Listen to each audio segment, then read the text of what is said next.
Hello everyone and welcome back on my channel. Hindi sana ako mag-upload ng video or ng aking latest vlog for this week in the observance of the Holy Week. Pero naisip ko as I was browsing Julie's magazine articles last night and I finally decided na ibahagi sa inyo ang isa sa mga articles ni Julie from Liwayway magazine on April of 1984. And sa mga hindi nakakaalam ay madalas na i-feature si Julie sa mga magazines tuwing sumasapit ang mahal na araw. Because as we all know, Julie and her family were very religious at talagang sila ay sagradong Katoliko and they practice ang mga lumang kaugalian, especially kapag sumasapit na ang mahal na araw. Kung kaya't huwag na nating patagalin pa. Kwentuhan tayo tungkol kay Julie. Nandito ang isang maiksing interview ni Julie by Miss Irvie S. Nangka na lumabas sa Liwayway magazine noong April 16, 1984. Ito ay ang bilang pangmahal na araw. Maraming bagay-bagay ang nagaganap kung sumasapit ang mahal na araw. Karaniwang sinasamantala ng ilan ang Semana Santa upang magtungo sa Baguio.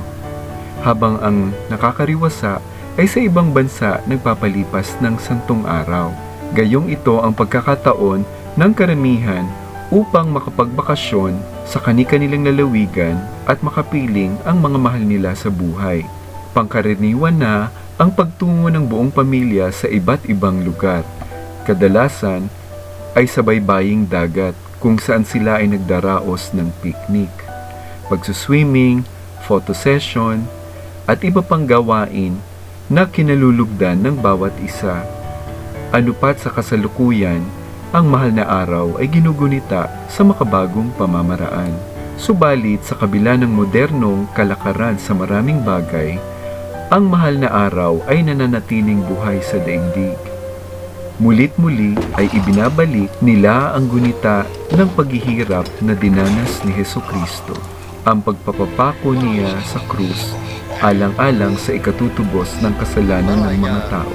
Sa loob ng 4 na araw ay sinisikap pa rin ng maraming na nilay-nilayan ang buhay ni Hesukristo at pagsasagawa ng Station of the Cross, ang pagbisita sa Santa Iglesia at ang pagsama sa prosesyon kung Biyernes Santo. Sa Young Stars, isa si Julie Vega na sa kabila ng makabagong panahon ay naguukol pa rin ng pagpapahalaga kung dumarating ang mahal na araw. Sabi ni Julie, naniniwala pa rin ako na kailangang sama-samang nagdarasal ang buong pamilya, lalo na kung sumasapit ang mahal na araw. Kagaya ng pamilya namin, ay nananatili lamang kami dito sa bahay. Nagsisimba ako pero iniiwasan kong mapansin ng fans dahil ayokong ma-distract ang kanilang atensyon. Kadalasan ay sa gabi kami nagsisimba. Sinusundan ko sa telebisyon ang mga programang may kaugnayan sa mahal na araw. Nang lubusan kong malaman ang nangyari sa buhay ni Jesus Christ. Wala kaming balak pumunta sa ibang lugar para magbakasyon. Dito lamang kami sa bahay at magbabasa na lamang ako ng Biblia at mahal na pasyon. At sasamantalahin ko ang mga araw na wala akong shooting para matulog at magpahinga, paliwanag pa ni Julie. At hindi ako kumakain ng solid foods kung Holy Week.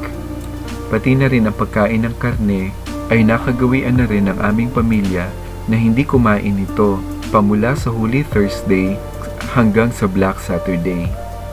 Ngayong bakasyon ay magiging abala ako sa paggawa ng 4 na pelikula. Tatapusin ko pa ang Daddy's Little Darlings. Nakatakda kong gawin ang Anak ng Hinagpis, Do, Re, Mi, Fa, Sol, at Dear Mama.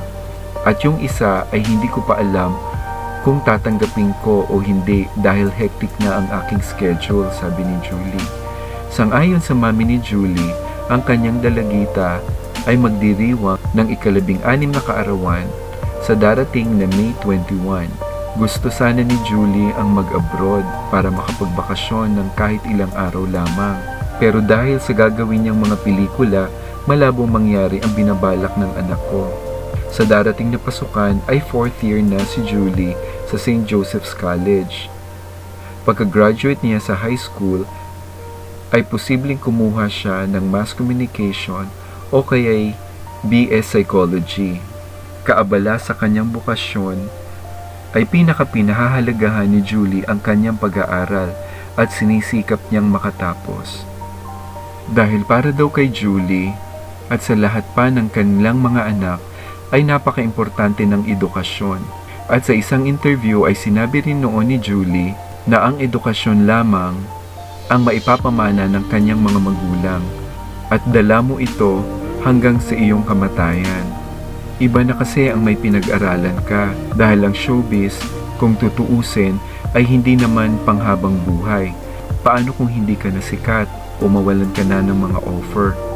At least, meron kang fallback at ibang career na pwedeng simulan once na pinili mo na hindi ka na maging aktibo sa showbiz. Iba talaga ang may natapos ka at may pinag-aralan. Dagdag pa ni Julie.